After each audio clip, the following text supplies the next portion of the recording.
रीवा शहर के civil line थाना क्षेत्र अंतर्गत चाणक्यपुरी कॉलोनी में 3 दिन पूर्व कक्षा 12वीं की छात्रा को घर में घुसकर गोली मारे जाने के मामले में पुलिस ने मुख्य आरोपी आदर्श पांडे पिता महेंद्र पांडे निवासी दुआरी को गिरफ्तार कर लिया है।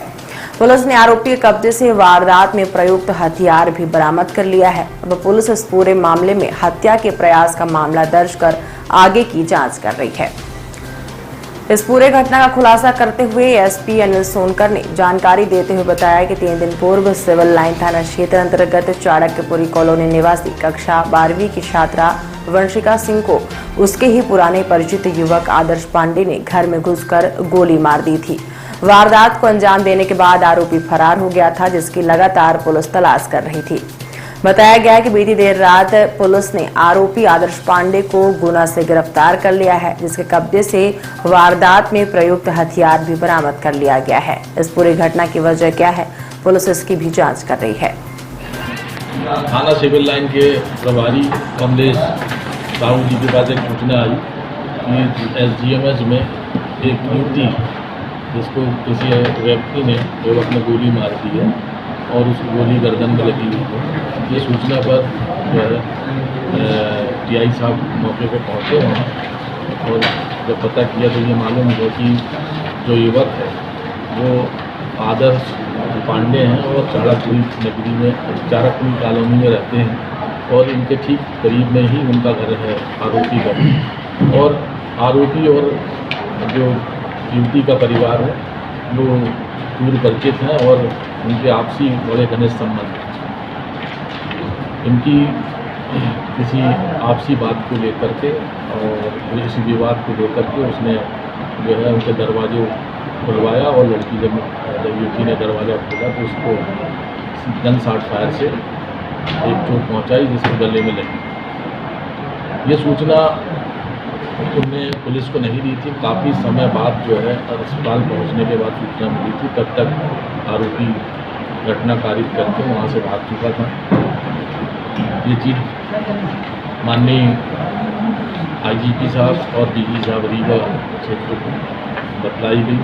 उन्होंने तत्काल जो है एक टीम का गठन किया जिसमें 4 टीमों को विभक्त किया गया उसमें और 4 अलग अलग दिशाओं में जहाँ पे सूत्रों के माध्यम से जो जानकारी मिली थी उन क्षेत्रों के लिए रवाना की गई। लगातार जो है पुलिस उनके पीछे लगी रही। बाद में जो एक टीम गुना की तरफ गई थी उस गुना को जो एक लीड मिली और उस लीड के आधार पर जो आरोपी है आदर्श उसको रेलवे स्टेशन के पास में गिरफ्तार किया गया। गिरफ्तार करके लाया गया। रास्ते में ही उससे पूछताछ की गई। सघन पूछताछ पर उसने जिस पिस्टल से फायर किया था उसके बारे में जानकारी दी। यहाँ आने के बाद जो इन्वेस्टिगेशन टीम थी उसमें कमांड TI जितेंद्र नाथ शर्मा और सिविल लाइन TI और CSP रीतू ये सब जाकर के उसके मेमोरेंडम के आधार पर जो जगह बताई थी उस जगह पे पिस्टल बरामद की। उससे एक कारतूस भी मिला है और उसको जब्त किया गया है। यह व्यक्ति पुराना इसका रिकॉर्ड भी है, करीब 9 मामले पुराने हैं, लेकिन 2019 के बाद इसने कोई घटना नहीं की है, इसलिए ये पुलिस की नज़र से गुप्त था और इसको गिरफ्तार किया गया है। इससे पूछताछ की जा रही है। इस पिस्टल के स्रोत के बारे में पता लगाया जा रहा है कि ये पिस्टल उसने कहाँ से पाई थी और इस घटना में उसको सहयोग करने वाले कितने अन्य लोग हैं इसका भी पता लगाया जा रहा है और जो लोग इसमें शामिल होंगे उनको छोड़ा नहीं जाएगा, उन्हें भी गिरफ्तार किया जाएगा और उसकी अपडेट आपको प्रत्यक्ष से बताई जाएगी। वो अपने आप को सुरक्षित महसूस करने के लिए वहाँ गुना की तरफ भागा था। वो जा रहा था कोटा की तरफ। कोटा में भी उसके मित्र हैं। ये इंदौर में पढ़ता था। इंदौर में भी एक टीम हमारी रवाना हो गई थी, वहाँ भी थी और इनके जितनी और नज़दीकी रिश्तेदारी है जहाँ पर ये संभावना थी कि ये पहुँच सकता है, हमारी टीम एडवांस में वहाँ पहुँच चुकी है। ये कोटा जाने वाले रास्ते में गुना से होकर के जाना था, ऐसी एक सूचना हमारे मुखबिर से मिली थी।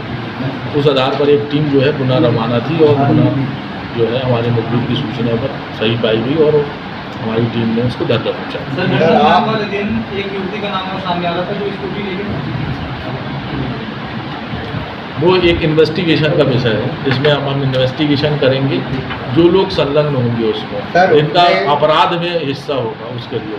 सर एक मिनट, क्या आप कहें कि जो इस अपराध में शामिल होंगे उनको भी आरोपी बनाया जाएगा? क्या चल रही है उसमें? सोनाली पांडे आरोपी की बहन स्कूटी घटना स्थल से लेके आई थी, आप उसको आरोपी नहीं है तो क्या?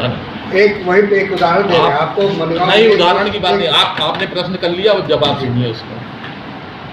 इन्वेस्टिगेशन में जो व्यक्ति बदनीयती से कोई कार्य किया है वो अपराध की श्रेणी में है और उसको छोड़ा नहीं जाएगा। ये बात मैंने बताया भी और भविष्य में अभी हम जो विवेचना कर रहे हैं, यदि बदनीयती समझ में आएगी उसमें तो उसको भी बंद किया जाएगा। तो उसकी बदनीति में किस स्कूटी ले आना होगा? अब ये आपको बताया गया ना कि आप हम इन्वेस्टिगेशन कर रहे हैं।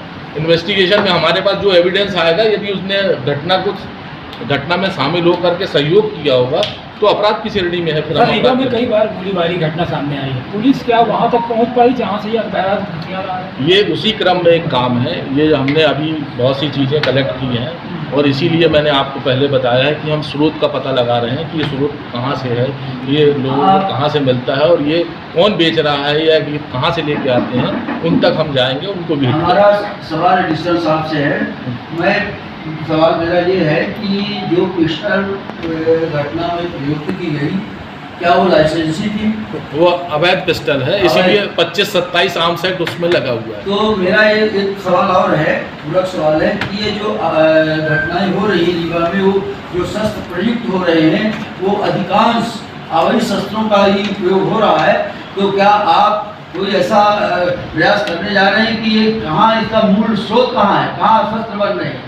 क्या आप ऐसा कोई अभियान चलाने जा रहे हैं? बिल्कुल ऐसा अभियान चल ही रहा है और इस पर काम भी हो रहा है और हमने अभी पिछले बार 2 पिस्टलें भी बरामद की हैं उसी क्रम में, और आगे भी हम जो है इसको जारी रखेंगे और ऐसे स्रोत जहाँ जहाँ से ये आ रहे हैं उनको हम कार्रवाई करेंगे। सर गोली चलाने का कारण क्या बताया आरोपी ने, क्या गोली चलाने का कारण अभी तक जो सामने आया है वो एक तरफा प्रेम संबंध का है और वो बच्ची जो है उससे कुछ दिनों से बात करना बंद कर दिया था।